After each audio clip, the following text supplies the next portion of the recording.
Well, people, what's good? It's your boy Uncle Wazza, and we're here. So, welcome to the YouTube channel. We're here for Rebirth of Masculinity.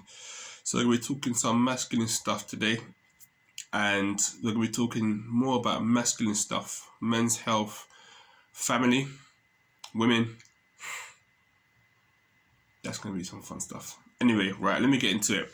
So, what I want to touch on today is the four cornerstones of masculinity, and it's more or less why I'm gonna talk about this stuff on this channel, because this is gonna go off into so many different tangents, but I want you to stick with me on this one. All right. So when I'm talking about masculinity, I'm talking about it because I want to protect what masculinity is in my mind and what I feel that it should be. For me, yeah, things need to evolve in like the world evolving. You know, it's not how things were when I was a kid. It's not how things were, especially if you're in your 30s and so forth, if you're a millennial. It was not how we grew up.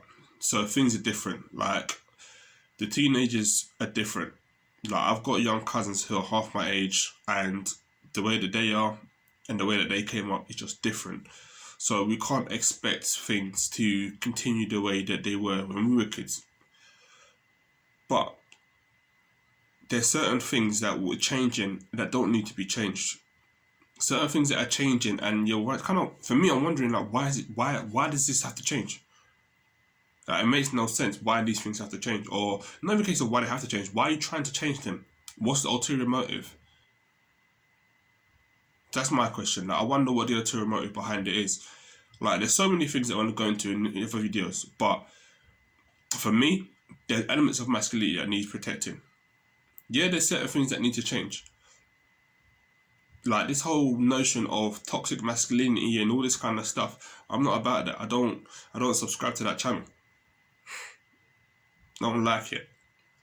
The way that, people speak about what it means to be, whether it's red pill or alpha, or what people call hyper masculinity, and especially when we're talking about things like aggression and violence and stuff like that. For me, in my head, there's a place for that, because if you are weak mentally, if you are weak physically, then you essentially become prey to a predator. And that predator could be coming from a direction you don't see coming, and because you're not ready and you're not aware and you can't deal with that, then you're going to become the food. So this is why we're talking about masculinity on this channel. Anyway, so I'm going to talk about these four cornerstones, these four pillars, if you will. And I feel that these are like vital, important elements of masculinity that I say a lot of men need. All right, I'm not going to say all men need this, because it's not about what people need and me imposing that. I feel, if you're a certain mindset, if you're a certain type of man, especially the kind of people I want to attract to this channel, this is the stuff that's going to attract you, and you're going to be like, yeah, you know what, you're talking sense. Certain people just ain't going to get it, and if they don't want to get it, that's their business. Like, if you don't want to get it, then you're not going to get it. Like, reference Dave on that one. Like, I'm not trying to convince everybody that I'm right. It's not about that. If someone's got a different view to mine, cool, I'm ready to listen and have a conversation. But if you are not willing to listen to what I'm trying to say, or understand what I'm trying to say, or even respect it, even if you don't agree with it, then, disappearing, I'm not about that. So let's get into that. The four cornerstones, the first one I want to talk about is strength. And I say physical or otherwise. And I say physical or otherwise because I'm also talking about your mental strength and your emotional strength. We have issues in the black community when it comes to strength, when it comes to the traumas we've had to go through, we still go through today, and how it affects our emotional health and our mental health. It's not stuff that we're used to speaking about. We're not used to going to seek out therapy, and even when we do go to seek out therapy, the percentage of black therapists in the psychotherapy industry is not good enough. And I say it's not good enough, and it's not even to try to dig at the industry, but we feel that as a community, it may not be the avenue for us. Now, I've spoken to quite a few people who have tried to go down the avenue, and they say that whether they're using the term gatekeepers, or they say that there's a level of bullying in that industry, people that are going to try and discourage you, stuff like that. I mean, we've had this for God knows how long, since like my grandparents came to this country, since, you know, the civil rights movement back in America, all that kind of stuff. There's always been people that are trying to hold us down or put us back in our box and all that kind of stuff. So if people are out there wanting to be therapists and want to work with black people on their mental health, a bit like me, I don't know about going down the whole psychotherapy route, but I have my lane, and this is what I'm trying to try and push forward. But if that's your lane, then I want you to say, you know what, this is my lane because these are the people I want to help. Like, I want to help bring my community forward. Like, I want to help uplift my people. I want to help remove the trauma that we have to deal with, or that we're constantly dealing with. Everyone has their different ways of doing it. My way is I am therapy. So this is what I'm bringing to you here. This is my way of doing it. But other people have their own way. So you know what, go and do that. So on the physical side of things, if I get back to my point, physical activity is beneficial for your emotional health and for your mental health. Okay, it's a use of energy. It uplifts your confidence if you're low on confidence and your self-esteem.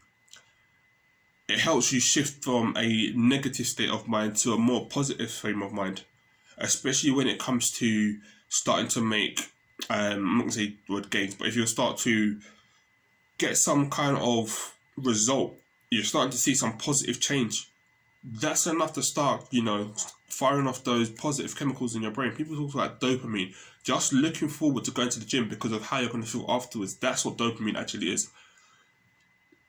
That's when it starts to flare up. So this is what we're talking about. I say physical or otherwise because for me, it starts with the physical and it's a knock-on effect to the others. All right. So we've got to look at that cornerstone. But it's not just about being, physically active. It's also about how we look after our bodies, full stop. That relationship we have with our bodies. Are we taking care of our bodies by drinking enough water? Or are we just out here drinking like bare alcohol and bare juice? Are you getting enough sleep? Sleep's an issue for me. Like, I do struggle to sleep properly. But I wouldn't say it's for the want of trying. Part of it is down to the hustle and the grind, which is, I know a lot of like dads out there, is, you know, we've got the hustle, we've got a grind, we're looking at our second and third incomes, we're, you know, looking after the family, you know, we've got kids that need our time and attention, and it's not just time and attention, they need that love, they need that connection and stuff like that. If you've got a partner, or if you're out here, you know, you're seeing someone and stuff like that, there's a lot to it. So you've got to also put that time and invest in that. But first and foremost, you need to look after yourself. All right. So look after yourself, look after your body, look after your mind, look after your emotional health as well. All right. So the second cornerstone I'm going to look at is your identity and values. You need to start learning who you are. You need to know who you are. More time, it's a case of, because we have, again, whether it's these media influences or we have these influences from other people in our lives that try to change us or take away from who we are and what we're about. Sometimes you need to kind of think about, like, no, I need to get back to who the fuck I am. I need to rediscover who I am. And I need to be unapologetically me. My whole thing is, I'll say whatever I'm going to say. And if you're upset by that, then that's your business. Especially if what I say isn't said with malice or ill intent. If I'm just being honest with you, then you've got to respect my honesty. Simple. You respect my honesty whether you disagree with me or not. If you don't like the way that I drop it, then fine. But again, I'm not going to lose any sleep over that. I've just given you the information. How you receive that information is your business. Full stop. So, especially in the world we're in today, everyone wants to be offended. Then be offended. That's your problem. Because you're the one that's in that negative frame of mind, not me. I keep on moving in a good frame of mind because I'm thinking, you know what? I've just had an interaction with somebody and I've been 100% honest, 100% real, and nobody can tell me otherwise. Full stop. Done. All right. Once you start to understand what your values are and who you are, and hold that for yourself, nobody can tell you nothing because, again, you are 100% authentic, and that takes away a lot of stress when you're doing things in accordance with your own values and you know your identity. Cool. Right. So the third cornerstone. All right. purpose and intent. Now these are going to kind of linked. All right, you need to start living your life to your purpose, and you need to do it with intent. You need to make sure whatever you're out here striving to do, you're doing that, and you're doing it on purpose, and you're doing it with, you know, top of your mind. So you know what, I'm striving for something. I'm on a mission. I'm fighting for something. I'm a dad. I've got 2 kids. I know 100%. Most of the things that I do, I'm fighting because I want to do stuff that's going to help my kids.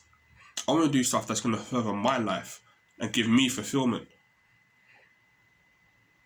So like I said, you got to look at yourself first, and then off the back of that is, what legacy am I leaving for my kids? So this is where you got to be strong in your purpose and in your intent. So when you're going to get these outside distractions, it's easy if you turn around and say, "No, get out of my face, bruv. I don't need that." You're trying to take away from man's energy, or you're trying to take away from man's time that I'm trying to put into this thing. So you got to be able to hold steady. You call it holding frame. Hold that frame and say, "Nah, because this is taking away from my purpose. I ain't got time for all of that." And keep it moving. Do your thing. And the last one is about control and conviction. It's being in control of your state, all right? So like I say, holding your state, holding your frame, all right? Being in control, or controlling the things that you can control. Because there's things that are going to be uncontrollable. This whole COVID business, we can't control that. We can't control that. Like, the world that we're living in today ain't the world that we lived in this time last year. We can't control that. But what can you control? What can you do? All right, you hold control over the things that you can control, and then you make decisions with conviction. And this is where we're also going back to your values and your intent. When you're making certain decisions or doing certain things with conviction, again, you can't be stopped because you're doing it on purpose. You're doing it unapologetically. So these things have to be done, and we have to keep it moving. All right, so that's what I'm talking about today. That one's done. That one's in the bag. Keep coming back. Next Monday, there's going to be more. It's going to be more stuff about the masculinity element. It's going to be more stuff about how we're looking after our families and creating a legacy, especially when it comes to us people growing up in Black Britain today. All right, there's going to be more stuff for the rest of the people in the world. But right now, I'm talking to the man them on the ends, even the gal them, because you don't need to hear some of this stuff as well. There are going to be people that ain't going to agree with my message. But the people it's going to resonate with, and the people who don't like it, then they can go find somewhere else to look on YouTube. It's all right. I'm good with that. All right? I ain't trying to get everyone to like me. I'm just trying to talk the realest talk to the people who need to hear it. All right? So that's that one for today. That one's in the bag, and I'll see you guys next week. Peace.